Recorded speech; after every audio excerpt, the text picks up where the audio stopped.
Hey guys, Steve here. Since I've been playing around with a lot of smart home devices, a company reached out to me asking me to check out one of their products.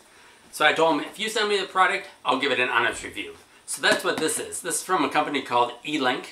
This is their smart home kit, and what this is a small camera that you can put inside a room of your house, and it comes with a couple sensors. And these sensors, if they're activated, then this camera can move around and look around your room to see what triggered that motion. And then it can send a notification to your phone so you can see that something is happening inside your house. So I haven't even opened this box yet, so I was going to wait and do that with you guys. So let's go ahead and we'll unbox this, see what all comes in the kit, and then we'll set it up. So here is our smart home kit. It comes with a motion sensor, the camera, 2 door or window sensors, a doorbell, and it tells us that it communicates to our phone via an app. And we'll open this up. And right away we get our documentation and our manuals. Here is our camera. Comes with a camera on the front. There are 2 speakers. There is a mounting jack on the bottom and our power supply in the back. Next thing I see is a doorbell. Right below that is our power supply. Here is our motion sensor. Comes with a jack. Comes with a spot on the back to mount a jack. That looks like this is right here. We do have a mounting bracket so we can hook our camera outside or to a wall like that. There is the mounting hardware. Let's see. We got drywall screws, and here are our door and window sensors. So before we set this up, let's take a look at the camera itself a little bit closer. If we look at the front of it, we do see the lens. It looks like there might be a night vision light. There are 2 speakers, one on each side, because this does have two-way communication. So if you are on your phone, you should be able to talk to the person that's standing in front of this camera. And if we look to the back, right in the center is our power jack. There is a reset button, and then there is a spot for a micro SD card. So I've gone ahead and I grabbed a micro SD card, so I'm going to slide that in here for now. Got our SD card in there. Now there is a button here. I wonder what that does. Let's read the instructions. And no clue. I guess we'll figure it out once we connect it to the app. Maybe it's a button where you can click this and it'll maybe automatically connect to your phone. All there is a little play button. That is all that I see that's written on there. Alright, and for size comparison, what can we compare it to? Be right back. Can of Coke. It is roughly a little bit shorter than a can of Coke and a little bit smaller in size. So there you go. That's how big this thing is, or small, depending on how you're looking at it. So let's go ahead. We got our SD card in there. We will go ahead and power this on. Beep, beep, beep, beep. All right, perfect. All right, so let's go ahead and we will go onto our phone and we will download the app. So now that the camera is on, there's going to be that beeping sound waiting, I think, for it to be set up. So we'll go ahead and we'll take our phone, and if we look at the back side of the box, there are 2 QR codes that will link you to the App Store to download the app. So we're just going to use our phone, using the phone app, and it will launch the link to the App Store. And I've already downloaded the app. So go ahead and we'll open this up. First thing it's going to have you do is going to have you sign up for an account. After you've gone ahead and logged into your newly created account, it should bring you to a part where it's going to have you add the camera.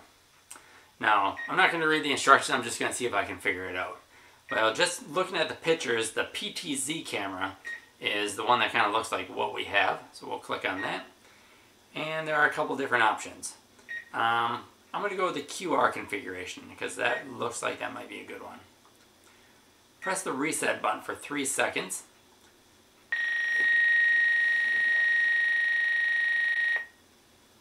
I'm guessing that's it. Right away it's going to have the Wi-Fi network that your phone is currently connected to. So if you need to switch to a different network, go ahead and change that on your phone first and then continue the next setup. And then it'll have you type in the password for this Wi-Fi connection. And now this is going to put a QR code onto our phone. And we can put that QR code in front of the camera and it should register it so that the camera then knows what our Wi-Fi network is. Scan code success. And it said scan code success. And now it's going to take about 3 minutes for this to connect to our Wi-Fi network. That's what it says it will. So it connected. That only took 10 seconds, but it gave a 3-minute warning. So that's kind of nice that it connects right away, even though that there's a timer set up for it. Now with the camera set up and it's logged into our account, the camera does show up on the list. So we can hit the play button and it shows my video showing up right on my phone. And granted, right now I'm over Wi-Fi, so there isn't much of a delay. Maybe if I switch over to 4G, maybe there might be a little bit of a delay, but we'll find that out later. Right on the screen here, you can just use your finger to go left and right, just touching right on the screen, and it'll move the camera around so that you can view your entire room. There is a certain degree of angle that this camera will pick up. Like, I don't think it'll pick up directly behind it. Like, I don't think you can swing completely around there. But the lens does have a little bit of a fisheye to it so that you can see a little bit further to the sides. So on the main screen, it just has the controls for the camera. So if you don't use your finger, you can use the bottom part. But down on the bottom where it says more features, I think that's where we can add our additional sensors. And let's see, AC, smart lock humidity, smart home EQ, maybe that's equipment? Yeah, smart home equipment. So this is where we can hook up these sensors that came in the package. And right now it looks like the doorbell must already be hooked up and it says call 1. So I'm guessing maybe that's that button that's on the back. Let's press that. Yep, and now that is connecting the camera to our phone. Let's see what happens. And it does show up with a static image, and we can either slide or deny it. So let's go ahead and we'll just cancel that for now. And let's test out the doorbell. So I press the button, and it does act like a doorbell. So you could put this outside and just have your camera in your room and just use this as a doorbell if your house doesn't have a doorbell. So let's go ahead and we'll hook up this proximity detector. Let's go ahead and hit the plus sign and hit second option is motion sensor. It says please confirm that the selected device and the device that are added are the same type of sensor, so hit confirm. And there appears to be a toggle switch, an on-off button on the back of that, so let's go ahead and we'll flip that over to on.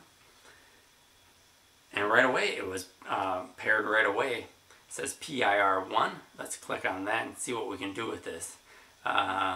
Device name, we can click on that and rename it to anything, so we'll just call this one motion. Change that and select linkage position. This camera can be set up to where you can set up 6 different locations that this camera can look at.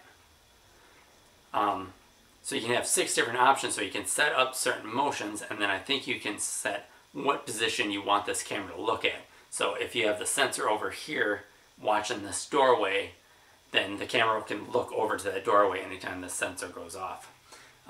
Let's go back to the main button, the main home screen, and see if there is an option. There is like a positioning button on here, so save position, rotation, we'll just call it AB.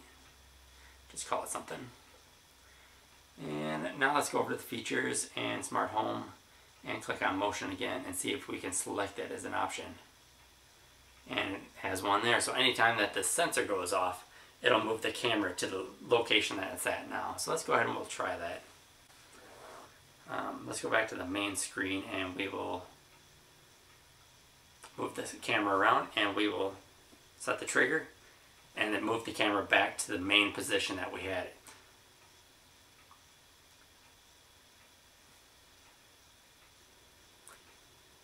And move the camera over there, and does it stay there? No, it moved back. Interesting. Alright, so let's go back to the smart home thing. And let's add the next sensor, which are these door sensors.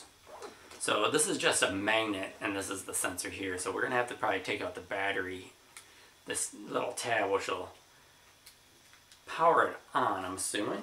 We're going to add our contact switch sensor. So click on that one, hit confirm that this is the right one that we're doing. And we're going to hit the one button that is on here. And it was added successfully. Look at the sensor here. There is a tiny arrow that is on the side of here, and on the magnet there is an arrow, so you'll want to line those two up. Magnetometer 1, so we'll change this to door 1. Set up another location for this sensor. So we'll just have a look at the top of the TV, and we'll add a location to, we'll call it TV. Confirm. Now let's trigger the motion sensor and see if it goes to our first position. And we can see our camera is moving over to position 1. I can see it on my screen on my phone too, moving that way. And now it's going back to our last known position. I was sitting in the middle of these two, so we'll trigger the door, or the motion sensor, and it goes to our first position. And it goes back to the other position. I don't know why it wouldn't just stay at that location, so let's move that away. Now it's going to our TV location. Motion sensor, we'll set that to our very first position. So I've taken some time to play around with this thing, try to get a handle on how everything works, and for the most part it does what it's supposed to do. Anytime that one of these sensors goes off, it does send me a notification to my phone. So once the sensor goes off, the camera will churn, take a photo, and then it actually sends me that one static image so that I know that something had happened. When you go into the app, it'll show you that one static image, but it won't show you a recording of the video that triggered that motion. So let's say that this sensor went off, I didn't see the notification for like 5 minutes. All I get is the static image. I don't know what is still going on in my house. I can only review the then live footage that's going on in my house. I did have to dig around to actually find a way to record video on this all the time. It is pretty deep inside one of the menus. So let's go into the app here. We'll go back into the main menu where you can see the camera. If you click into it, and up at the top right there is the gear, which will then bring us into the settings. And under basic settings, there is a SD card recording settings. So in here you could not have it do anything, have it record all day, which will record like a 5-minute video, 5 minute, 5 minute, 5 minute, and then you would have to scrub through all your videos to find out what happened all day. Or you can have it set to motion. Now this I think will record a couple minutes once the camera detects motion, and then it'll record a little bit. But if you go back to the main menu, right under where the camera is, there is the playback option. Will show you videos that have happened throughout the day that have been recorded. On mine, some of them were recorded where I was recording all day, and it was just recording those 5-minute clips, and a couple of them are just the motion activated ones. But when I say it's motion activated, it's only using the camera sensor to detect motion. It's not actually using any of these sensors. If we were to go into these individual sensors, there's not many options that we can play around with. So we'll click into the camera, we'll go down into our more features, our smart home, and we'll click on our door 1, which is this sensor. The only options I have in here are to change the name of the sensor, set the location to where the camera will look to and take the photo, and then give me an option to send a notification to my phone. But it just sends a generic notification. It will say like door 1 window door sensor detected, motion detected. I wish there was an option to actually customize that message, so I could say front door open or pool gate open, something of that nature. I wish that was an option. And I wish there was an option here that says record video for 30 seconds, 2 minutes, something of that option of any time that this sensor goes off. Even better yet, even if it's recording video, maybe have it record the video and then scroll around that general area. That would also be a nice option, but that's not in here right now. They could probably do it in a future firmware update, but as of right today, it might not happen. So this product definitely has some possibilities. I think a lot of it comes down to the app. A few things need to be tweaked around here so it's easier to find things. Maybe a simpler version of the app. Right away when I was connecting these sensors up to it, it took me a second to actually find the menu to add the sensors. There should be like, you know, the hamburger up in the corner. That should be right there, and then give me the option to add sensors right away. Secondly, they store photos and videos in separate locations. I told you before there's an option to record video all day or use the motion capture to record the video. Well, those videos get saved under the main menu under this playback. But if you're watching a video and you hit the record button that's right below the video that's being played, that actually gets stored under your Me account and then right under videos. And then those videos show up there. But it does not show the videos that were recorded through motion or continuously all day. Now the one good thing about this app is that you can add multiple cameras to it. Right now I only have the one set up, but if we were to go to the top left corner, there is an option to click a button and it would show 4 live video feeds coming from 4 different cameras if we had them set up. So that's a pretty cool feature to show the live footage. You cannot scroll around on these videos, but you can eventually go into the camera and then scan your area and watch the videos that way.